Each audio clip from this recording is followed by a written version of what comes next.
Sp4zie and plenty. Hello YouTube, Sp4zie coming right at you with another champion preview. Today we're taking a look at BARD, the Wandering Caretaker. It's a support who is defined by roaming the map. You guys remember when Alistair was a thing back then? Super annoying? Well, those days are back. Let's dive into those abilities straight away. The passive is called Traveler's Call, and it has two parts of it. The first one is that ancient chimes will randomly appear on the map for BARD to collect, and these will grant a chunk of mana, a movement speed buff that actually stacks if you collect several close to each other, and most intriguingly to me, experience. Yes, they will grant experience, so this is obviously to encourage BARD to be the roaming support that Rito wants him to be. And the second part of the passive enhances that goal even more. Every 12 seconds at level 1, a little meep creature will spawn next to BARD, enhancing his auto attack to deal a little bit more damage. However, as you collect these chimes on the map, the meeps will grow in strength and power. So for instance, after you've collected 5 chimes, the meeps will apply a 25% slow, and after 25 chimes, the meeps will sort of like strike through the target in a little cone behind them, and this just keeps on going. So it's sort of like similar to the Thresh collecting souls minigame. When you get to the mid and late game, you will be able to have more meeps following you at once. They will be off cooldown quicker, they will deal more damage and more persistent slow, etc, etc. You get the picture. If you want to make the most out of this champion, you do want to roam the map a lot and collect these chimes to enhance your passive.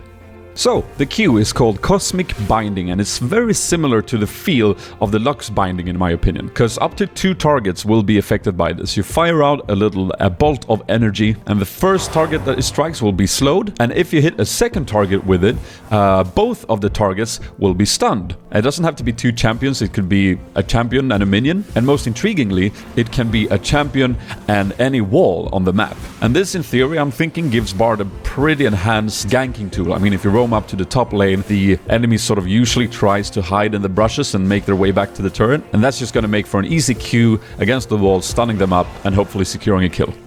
The W is called Caretaker's Shrine. You put down a little circle on the ground, and if an ally walks over it, they will gain a chunk of health and a nice little movement speed buff. If you leave it on the ground for a while, it'll start building up the amount of health that you get from it until it goes boop, and that's when you reach the maximum amount of regen when stepping over it. If an enemy steps over it, it will just disappear. You can have 3 of these shrines on the map at once, and they remain there until anyone steps on them. And I mean, you can plop one down for your ADC before you start roaming, you can plop one down at the mid turret for your, mage to go back and fetch little HP if they get poked. You can also plop it down at a random camp in the jungle for your jungler to pick up and gain some health. But most importantly to note is that the movement speed is unaffected by how long the shrine has been on the map, which means that this ability also has utility on demand. You're coming in for a gank in mid maybe, you can either put this directly on top of yourself, speed yourself up and land that secure Q against the wall, or you can plop it down directly on your allied mid laner's face and they will sort of speed up to get in range of their stun or whatever they got. So a pretty versatile ability.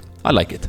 And then there's the E, Magical Journey. This is the one that made me go, what? When I actually saw it in action. So you use this on terrain and walls, and it creates a little portal that anyone, allies or enemies, can right-click on and travel through. Allies do, however, travel a little faster than enemies, and it's only a one-way traveling point. You can't like go back and forth like a Rek'Sai tunnel. The corridor is also only there for a short while before it disappears. So what surprised me the most when I played around with this is that the indicator itself is not that long, but man, you can cover some extensive terrain depending on where you put this down on the map. And it's a super cool ability because if BARD is in the game, it kind of changes how you fight at different objectives, right? Also add on top of that this enhances even further how quickly BARD can move around on the map. And of course, there's the obvious ganking potential you can pull off with this. So again, an ability with a lot of different uses. I'm super intrigued to see what people do with this when it goes live.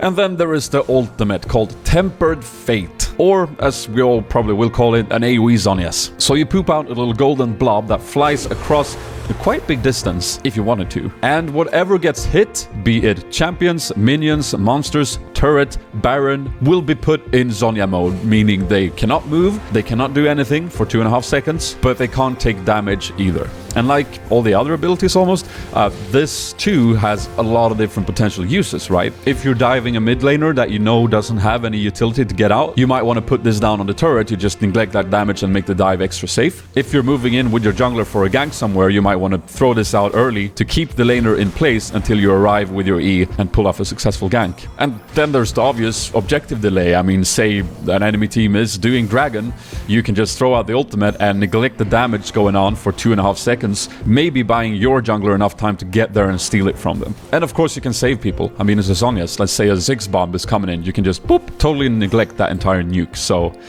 yeah, interesting ability. And some final thoughts here. I think that the term we're looking for here is versatility. All the abilities here are very intriguing in the sense that they can be used in so many different ways, right? And, you know, I'm just gonna give 2 big thumbs up for Riot because that is the way I think you should design a support to make that character interesting, even though they might not have the most impactful damage on the team. And add on top of that, that this will be the most encouraged roamer to pick for any team comp, and you end up with a champion that I can seriously say that I'm looking forward to seeing live. I'm not sure how much I'll play him. Most importantly, I'm looking forward to seeing what happens when you bring BARD into a game, right? Because it just feels like one of those picks that completely changes how the game will progress and what you can expect happen early, mid, and late game. And, you know, I like that. I like that a lot. So if you enjoyed this little preview, friends, feel free to hit the like button. It helps me out immensely in what I do. Leave a comment of what you think about this champion. We love speculations, so go ham. Alright? If you're not yet subbed to my channel, I release 3 videos a week, so go ahead and subscribe. It's gonna be woof. I also have a Twitch stream, twitch.tv/Spazzy with a 4 instead of an 8, and link to all the social media jibber jabber in the description, and that is gonna be it. Thank you very much for watching, friends. This has been Spazzy, and I am out. Toots!